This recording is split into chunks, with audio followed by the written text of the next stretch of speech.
Former President Donald Trump with another win under his belt. He has won the Republican presidential caucuses in North Dakota. That adds to his string of victories as he heads into today's all-important Super Tuesday contest. The former president grabbed this win just hours before the biggest day of the presidential primary season so far, Super Tuesday. Millions of voters from dozens of states and one territory heading to the polls starting just hours from now. Yeah, now this comes just one day after the U.S. Supreme Court ruled against Colorado's efforts to try to get former President Donald Trump removed from the ballot. So Atlanta News First, Brooks Baptiste joins us now with how this will impact the election moving forward. Hey, good morning to you, Lana and Rick. So the results of today's primary election are a strong indicator of who is going to become the presidential nominee for each political party. And that's because Super Tuesday is when the largest number of states hold their primary elections and caucuses.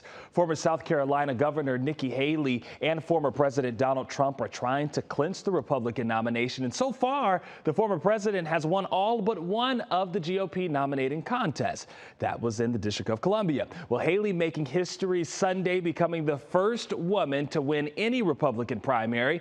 But on the eve of Super Tuesday, the Supreme Court ruled states must keep Trump's name on the ballot. This overturned a decision from Colorado's top court that determined Trump wasn't eligible for the presidency because of his conduct surrounding the January 6th storming of the U.S. Capitol back in 2021.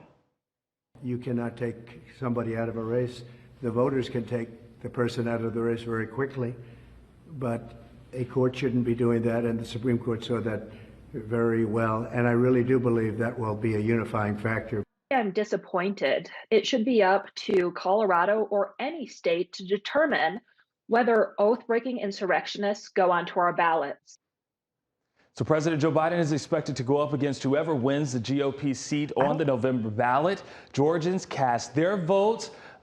President Biden and former President Donald Trump will be here in Georgia this weekend campaigning ahead of our state's primary, which is set for next Tuesday, but early voting still underway for now.